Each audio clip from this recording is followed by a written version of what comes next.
Hello, অনেক দিন বাদে একটা ভিডিও করতে এলাম। ভিডিও করবো না ভেবেছিলাম, কিন্তু ওই যে নেচার, যে অন্যায় দেখলে প্রতিবাদ করতেই হয়। না না, ইউটিউবে কারো অন্যায়ের কথা আমি বলছি না। এখন দেশ জুড়ে যে আন্দোলন চলছে, জাস্টিস, তিলোত্তমার জাস্টিস, সেই বিষয়ে আমি কিছু বলবো। আজকে রাখি বন্ধন। 1905 সালেও এমনই এক রাখি বন্ধনের দিনকে বঙ্গভঙ্গ আন্দোলন হয়েছিল। সবাই জানো, সবাই পড়েছে ইতিহাসে, আমিও পড়েছি। তখন দেশব্যাপী যে উত্তাল অবস্থা হয়েছে, আজকে সেই দিন, আজকে এত বছর পরেও সেই দিনটা আমরা তখন হয়তো জন্মাইনি, দেখতে পাইনি, ইতিহাসে পড়েছি। এখন আজকের দিনটা আমাদের সেই 1905 সালের কথা মনে পড়িয়ে দেয়। 1905 সালে বঙ্গভঙ্গ আন্দোলনে যে তাণ্ডব হয়েছিল, যে বিপ্লবীরা রক্তক্ষরণ করেছিলেন, বিশ্বকবি রবীন্দ্রনাথ লিখেছিলেন, বিধির বিধান কাটবে তুমি এমন শক্তিমান, তুমি কি এমনি শক্তিমান। আজকের দিনে সেই গানটা আবারও মনে হয় আমাদের প্রত্যেকের করা উচিত। বিধির বিধান কাটবে তুমি এমন শক্তিমান, তুমি কি এমনি শক্তিমান। হ্যাঁ, তার কারণ হচ্ছে আজকে সেই রাখি পূর্ণিমা, সেই একটা শুভ দিন, কিন্তু আজকে কিন্তু আমরা শুভ দিন হিসাবে নিতে পারছি না। কারণ যে বোনটি, যে মেয়েটি আমাদের ছেড়ে চলে গেছে, যাকে পৃথিবী থেকে ছড়িয়ে দেওয়া হয়েছে নৃশংসভাবে, সেই বোনটির উদ্দেশ্যে আজকে কালো দিন বলে পালন করা উচিত আমাদের। আমি সারাদিন পর আজকে ভিডিওটা করছি, তার কারণ আমার গলার অবস্থা খুব খারাপ। কালকে মহামিছিলে ছিলাম, স্লোগান দিয়েছি, অনেক চিৎকার করেছি, ওর জন্য আজকে আমার গলার অবস্থা ভীষণ খারাপ, গলা ব্যথাও।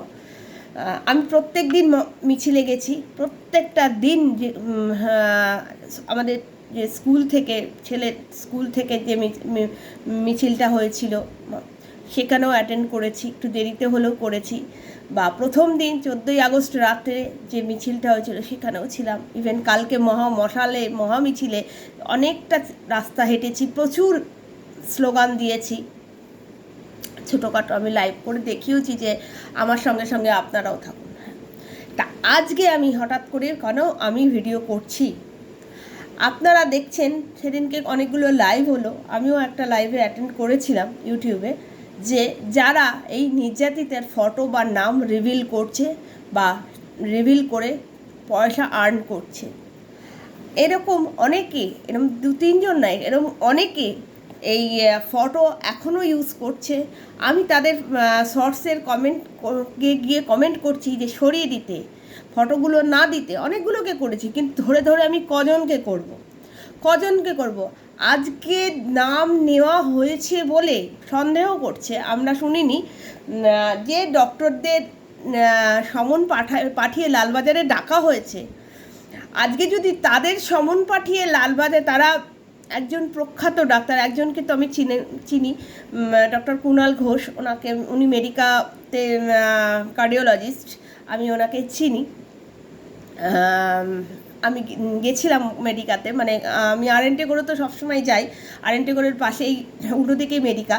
আমি গেছিলাম, অ্যাপয়েন্টমেন্ট করেছি ওনার সাথে, এখনও পর্যন্ত সাক্ষাৎ হয়নি, কিন্তু ওনাকে আমি অ্যাপয়েন্টমেন্ট করেছিলাম, এই আমার বাবার জন্যই করেছিলাম, কিন্তু দেখানো আর হয়নি। যাই হোক, আরেকজনকে আমি চিনি না।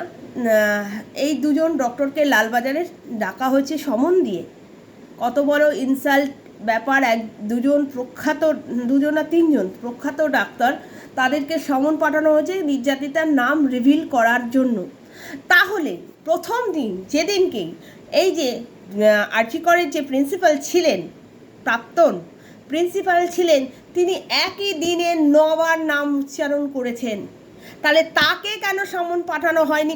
আজও কেন তিনি অধরা? আমরা তো প্রমাণ পেয়ে গেছি, আমরা সব জায়গায় শুনেছি ওনার কার্যকলাপগুলো, আমরা তো শুনেছি উনি কি কি করেছেন।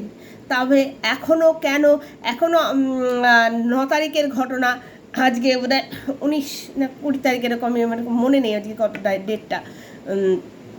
আজকে এতদিন হয়ে গেল, প্রায় 2 সপ্তাহ হতে চললো, আজকে কেন তিনি অধরা? সেই একজনকেই প্রথম কলকাতা পুলিশ অ্যারেস্ট করেছিলেন। সত্যি কথা বলতে, অনেস্টলি বলছি, আমি নিজে লজ্জা পাচ্ছি যে আমি পুলিশ ফ্যামিলির পরিবারের মেম্বার, আমি সত্যি লজ্জা পাচ্ছি। যতই আমার বাবা রিটায়ার হয়ে যান, তিনি তো নামটা তো তার রয়েছে যে সে কলকাতা পুলিশে চাকরি করতেন, কিন্তু আমি সত্যি আজকে লজ্জিত। পুলিশের কার্যকলাপ দেখে আমি লজ্জিত। আমি সেই স্লোগান দিতে পারছি না যে পুলিশ তুমি মানুষ হও, বলতে পারছি না, মুখে কোথাও যেন আটকাচ্ছে। সত্যি এটা আমারও বলা উচিত। আজকে যদি এই আরজি করটার ম্যাপটা আমি বলে দিই, আরজি করটার যে জায়গাটায় বিল্ডিংটা আছে তার পাশ দিয়ে কতগুলো পুলিশ ব্যারাক আছে। 5th ব্যাটালিয়ান আছে, যে 5th ব্যাটালিয়ানে আমার বাবা ট্রেনিং করেছিল। ট্রেনিং পিরিয়ডের পর প্রথম পোস্টিং ছিল 5th ব্যাটালিয়ান, উল্টোডাঙ্গায়। আর আরজি করার উল্টোডাঙ্গার খুবই কাছাকাছি। বিধাননগরে একটা আছে, কাশীপুরে একটা আছে, সব চারদিকে ঘেরা আরজি করটা। শ্যামপুকুর থানা আছে, টালা থানা আছে, প্রত্যেকটা থানা বা ব্যাটালিয়ান দিয়ে কিন্তু আরজি করটা ঘেরা। সেই 14 তারিখ রাত্রে যেদিন ভাঙচুর হয়েছিল, পুলিশকে ওখানে ছিলেন না, অ্যাক্টিভ ছিলেন না, তারা অর্ডার পায়নি। অন্তত লাঠি চার্জটা করতে পারতো, বুলেট গুলি চালাতে পারতো, জল কামান দিতে পারতো, কাঁদানি গ্যাস ছুটতে পারতো, কিন্তু তাদের ফায়ার করার অর্ডার যদি নাও থাকে, সবসময় তো ফায়ার করার অর্ডার থাকে না, ফায়ার করলে হয়তো অনেক নিরীহ মানুষের প্রাণ যেতে পারতো। কিন্তু যেভাবে যে নিগ্রহ হয়েছে, আমি হয়তো 14 তারিখ থেকে আজকে এতদিন বাদে আমি ভিডিওটা করছি, আমি এখন শুধু নিউজ শুনছি। সেই রাত্রে এত যে কমিশনার, পুলিশ কমিশনার, আমি নাম বলছি না, সবাই আপনারা জানেন, যে উনি সেইভাবে একটা অর্ডার দিতে পারতো না? পারতো, কিন্তু সেদিনকে এত পুলিশ ডিপার্টমেন্ট দিয়ে ঘেরা ছিল ওইখানটায়, পারতো কিন্তু অনায়াসে সেই লাঠিচার্জ করেই হোক, যা করেই হোক, ওই দুষ্কৃতীদের আটকানো। তাহলে ওই যে 2টো ফ্লোর ধ্বংস হয়েছে প্রমাণ লোপাটের জন্য, তাহলে কিন্তু ফ্লোরগুলো ধ্বংস হতো না, প্রমাণ লোপাট হতো না। আজকে সিবিআই এসে গেছে, কতদিন হয়ে গেল, কিন্তু আমরা কাউকে আমরা আর দ্বিতীয় কাউকে অ্যারেস্ট হতে আমরা দেখছি না, দেখছি না। সেই প্রথম দিন যেদিন একজনই অ্যারেস্ট হয়েছিল, সেই সঞ্জয়, তারপরে আর দ্বিতীয় কোনো কাউকে আমরা অন্তত যার নামে এত অ্যালিগেশন, সেই প্রিন্সিপাল, তাকেও তো অ্যারেস্ট করতে পারতো, কিন্তু অ্যারেস্ট করেনি। তাকে 4 বার ডেকে তার করা হচ্ছে, ইনভেস্টিগেশন করা হচ্ছে। তার বাড়ির সামনে পুলিশ পোস্টিং দেওয়া হচ্ছে একজন ক্রিমিনাল। উনি বনগাঁর ছেলে, আমি কালকে একটা ইয়েতে দেখলাম, উনি বনগাঁর ছেলে, আর বনগাঁ হাই স্কুলের ছেলে, যেই স্কুলে আমার মামারা পড়েছে, আমার ভাইরা এখনও 2টো ভাই পড়ে, একজন ক্লাস 10-এ, একজন ক্লাস 7-এ, এখনও পড়ে। সেই স্কুলের স্টুডেন্ট সেই বনগাঁর এত ঐতিহ্য আছে বনগাঁয়। রাখাল দাস বন্দ্যোপাধ্যায়ের বাড়ি আছে, বিভূতিভূষণ মুখোপাধ্যায়ের বাড়ি আছে, বিভূতিভূষণ বন্দ্যোপাধ্যায়ের বাড়ি আছে, সব লেখক, ইভেন আমার মামাও ছোটোখাটো একজন লেখক, তারা স্কুলে পড়েছে। সেই স্কুলের মানটা কোথায় নেমে গেল? সেই স্কুলের স্কলার তিনি, সেই স্কুলের মানটা কোথায় নেমে গেল? তার বাড়ির সামনে পুলিশ পোস্টিং দেওয়া হচ্ছে যেন তিনি কোনো ভিভিআইপি না, যার আপাত মস্তক ক্রিমিনাল, যাকে ক্রিমিনাল আখ্যা দেওয়া হয়েছে,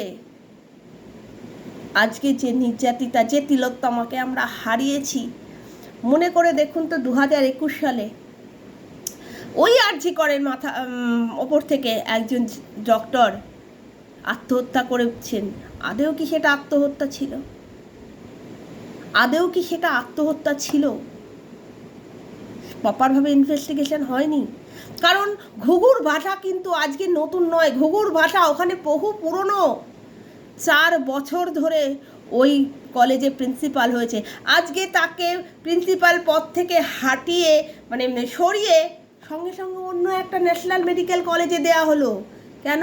তাকে পুরোপুরি বহিষ্কার করা গেল না? তাকে তো পুরোপুরি বহিষ্কার করা উচিত ছিল, না করেনি। তাহলে কার হাত আছে মাথার ওপর? আজকে যে আমাদের যে এত আন্দোলন দিকে দিকে কেউ বাদ নেই। একটা 5 বছরের বাচ্চার থেকে একটা 90 বছরের বৃদ্ধা, তারাও বেরিয়ে এসছে, কেউ বাদ নেই। চিত্রকলা বা গায়িকারা সবাই বেরিয়ে এসছে, কবি সবাই বেরিয়ে এসছে ঘর থেকে। আবাল বৃদ্ধ বনিতা, মা ভাই বোনেরা সবাই একসঙ্গে গলার আওয়াজ তুলেছে যে নির্যাতিতার বিচার চাই। আজকে যদি আমরা থেমে যাই, এ বিচার হবে না। আবার কোনো না কোনো হসপিটাল বা কোনো না কোনো জায়গা থেকে আবার কিন্তু শোনা যাবে ধর্ষিতার গল্প, বন্ধ হবে না ধর্ষিতার গল্প। আজকে যদি আসামিদের চিহ্নিত না করে আমরা যদি তাদেরকে প্রপার আইনের মাধ্যমে যদি তাকে আমরা শাস্তি না দিতে পারি, আবারও কিন্তু তারা এতটাই বারবারন্ত, এই দুষ্কৃতীরা এতটাই বারবারন্ত তাদের বেড়ে যাবে, তারা কিন্তু আবারও কোনো অন্যায় করতে উদ্ধত হবে। হয়তোবা যারা এই ঘৃণ্য কর্ম করেছে তাদেরকে বাইরের কোনো দেশে পাঠিয়ে দেওয়া হলো, হাতের নাগালের বাইরে। হতেও পারে, অনেক কিছু সম্ভব হচ্ছে। কেন প্রথম দিনই যেদিন তার মা বাবাকে তার দেহ দেখতে দেওয়া হয়নি? কেন সব ব্যাপারে দেরি? কিন্তু সেই নির্যাতিতার দেহটাকে দাহ করতে তো দেরি হয়নি। সকালের ঘটনা বিকেলে দাহ হয়ে গেল, এত তাড়াতাড়ি পোস্টমর্টম রিপোর্ট বেরিয়ে এলো। একটা কোথাও গিয়ে একটা খটকা লাগছে না? বলুন না, একটা কোথাও গিয়ে খটকা লাগছে না? প্রত্যেকটা মানুষের খটকা লাগছে যে প্রপারভাবে প্রথম থেকেই অপরাধীদের আড়াল করার চেষ্টা হচ্ছে, প্রথম থেকেই। আর আজকে যেটা হলো আজকে হাইকোর্টের থেকে মিছিল বেরিয়েছে, আইন ডক্টর সব মিলে মিশে এক হয়ে গেছে। যে 2-3 ডক্টরদের সমন পাঠানো হয়েছে, সেই সমন কেন এখানে যারা ইউটিউবার আছে, যারা ক্রিয়েটার আছে, যারা শর্টসে তার ছবি ছেড়ে তার নাম এবং ছবি ছেড়ে তাকে আরও কালিমালিপ্ত করছে, তাদের কি কোনো শাস্তি হবে না? অনেকবার অনেক লাইভ হচ্ছে, অনেকভাবে বারণ করা হচ্ছে, প্রশাসন বারণ করে দিচ্ছে, হাইকোর্ট থেকে বারণ করে দেওয়া হচ্ছে যে নির্যাতিতার কোনো নাম ছবি যেন প্রকাশ্যে না আসে। তবুও কিছু, আমি একজনকে লিখেছিলাম, কি আমার মনে হয় উনি বাংলাদেশে, আমি লিখেছিলাম দয়া করে সে ওই ক্রাইমের ছবিটা দিয়েছিল, নির্যাতিতার জঘন্য ক্রাইম যখন ঘটেছিল, ওই ক্রাইমের ছবিটা দিয়েছিল। আমি লিখেছিলাম এক জায়গায়, আপনি এটা কি করেছেন? এই ছবি কেউ দেয়? সরিয়ে দিন। তার উত্তরে আমাকে দিয়েছে, সবাই তো দিচ্ছে, তাদের বন্ধ করতে বলুন। আর একজনও সেখানে কমেন্টে লিখেছে যে সবাই গু খেলে কি আপনিও খাবেন? সবাই তো দিচ্ছে, সবাই দিলে কি আমিও দেব? আজকে তাদের কেন শাস্তি হচ্ছে না? আজকে যে ডক্টরগুলোদের সমন পাঠানো হচ্ছে, যারা ইউটিউবে বা সোশ্যাল মিডিয়ায়, ফেসবুকে, ইনস্টাতে যারা নির্যাতিতার ছবি নাম ভাইরাল করছে, তাদেরও প্রপার শাস্তি তো দরকার,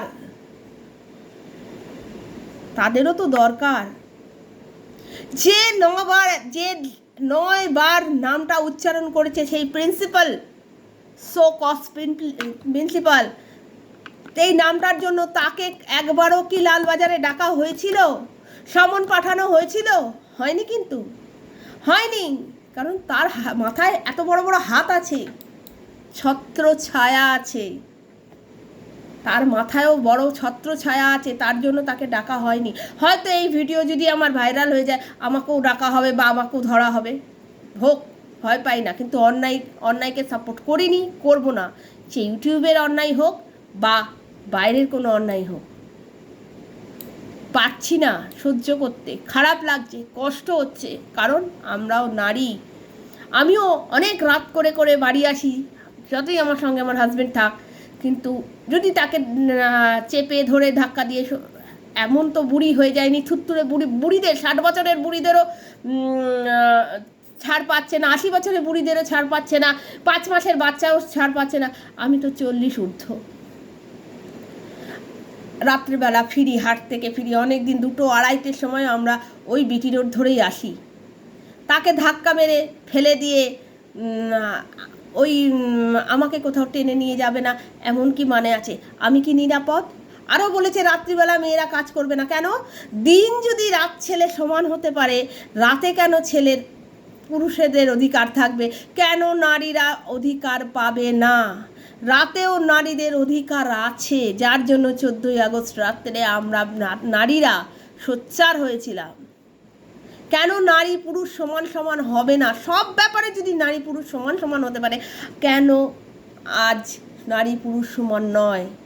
কেন একজন নারী হয়ে এরা আর সব নারীদের এই বার্তা পৌঁছে দিল যে রাতে নারীদের কোনো নাইট ডিউটি দেওয়া যাবে না? কেন? তাহলে রাত্রে যখন যে শিশুটি কাঁদবে, বাচ্চাটি কাঁদবে মায়ের পাশে শুয়ে, তাহলে সেই রাতের মা ঘুম থেকে উঠে সেই শিশুটিকে তাকে খাওয়ানো বা তার ন্যাপি চেঞ্জ করা তার মাকে করতে হয়। তাহলে সেই রাতেও কিন্তু মারা ঘুমাবে, বাবারা, যে বাবা পুরুষ জাতি, তারা এই কাজগুলো করবে। রাতেও তারা ঘরের কাজ করবে না? বাইরেও যদি করতে না পারে, ঘরেও করবে না? বাইরেটা ঘরে যদি সে নিরাপদ থাকে, কেন বাইরে সে নিরাপদ থাকবে না? কেন এই হায়নারূপী পুরুষেরা কেন ঝাঁপিয়ে পড়বে? কেন দৃষ্টান্তমূলক শাস্তি যদি আজকে দেওয়া হতো, আজকে যদি দৃষ্টান্তমূলক শাস্তি দেওয়া হতো বা হবে, আমরা চাই হোক, তাহলে কিন্তু অনেক পুরুষ অ্যালার্ট হয়ে যাবে যে না, আজকে যদি আমি ধরা পড়ি তাহলে আমার শাস্তি এরকমই হবে। বাইরের রাজ্যে বলিনি, দেশে কিন্তু ধর্ষকদের গুলি করে মারে। আমি এখন নামগুলো আমি ঠিক প্রপার জানি না, তবে আমি শুনেছি যে বাইরের দেশে মানে জনসাধারণের মাঝখানে তাকে গুলি করে মারা হয়। এরকম আইন আমাদের ভারতবর্ষে নেই। তাহলে কিন্তু অনেক ধর্ষক শুধরে যেত, নারীরা আর ধর্ষিতা বলে বেঁচে থাকতো না। জাগো নারী জাগো বন্নিশিকা,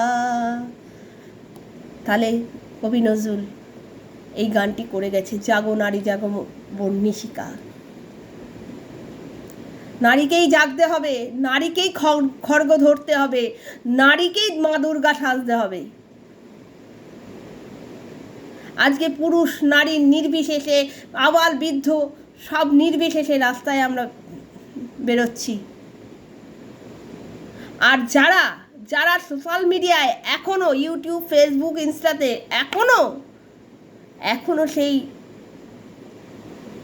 দুঃখিনী মায়ের কান্না যারা শোনেনি, যার কোল থেকে তার মেয়ে হারিয়ে গেছে, যার মেয়ে কোনোদিন আর বাবা মা বলে ডাকবে না, সেই বাবা মার পক্ষ থেকে আমি হাত জোর করে আপনাদের অনুরোধ করছি, প্লিজ ছবিগুলো আর ভাইরাল করবেন না। অনেক ভাইরাল হয়েছে।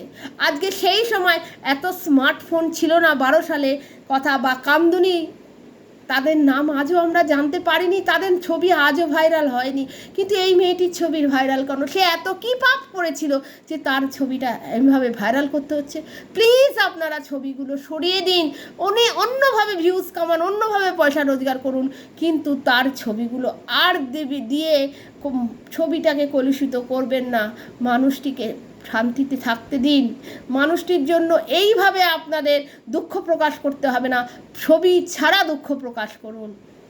আপনাদের কাছে আমার করজনে বা আমাদের সবার পক্ষ থেকে যারা যারা ছবি বিপক্ষে, দেওয়ার বিপক্ষে, তাদের সবার জন্য আমি প্রার্থনা করছি, মানে আপনাদের বলছি, আপনারা ছবিটাকে সরিয়ে দিন, ছবিটাকে সরিয়ে দিন।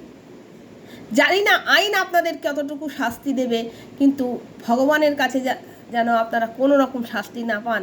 যদি আইন আপনাদের শাস্তি দেয়, সত্যি মন থেকে খুব খুশি হব যে ছবিটা এতবার বলা সত্ত্বেও, হাইকোর্টের বিচার পাওয়া সত্ত্বেও আপনারা তাদের কথা অমান্য করছেন।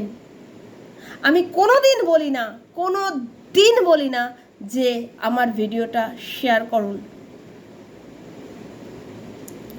যারা যারা দেখছেন তারা শেয়ার করুন। প্লিজ প্লিজ প্লিজ আপনারা ছবিটা দেবেন না, প্লিজ আপনারা ছবিটা দেবেন না। একটাই আপনাদের কাছে অনুরোধ, নির্যাতিতার বিচার আমরা চাই। তিলোত্তমার যারা প্রকৃত দোষী তারা চাই। এতদিন হয়ে গেল সিবিআই এসছে, এখনও কোনো রেজাল্ট আমরা পাইনি। এখন সত্যি সত্যি ভয় হচ্ছে, সত্যি বিচার হবে তো? সিবিআই পারবে তো? এখনও যেন আবার নতুন করে সন্দেহ হচ্ছে, পারবে তো? আসল অপরাধী সামনে আসবে তো? আর সেই প্রিন্সিপালের শাস্তি আমি যেমন চাই, নিশ্চয়ই আপনারা চান। তার জন্য প্রোটেস্ট করুন যে এখনও কেন সেই অধরা রয়েছে। আশা করব খুব তাড়াতাড়ি সেই প্রিন্সিপালেরও শাস্তি হবে। নমস্কার।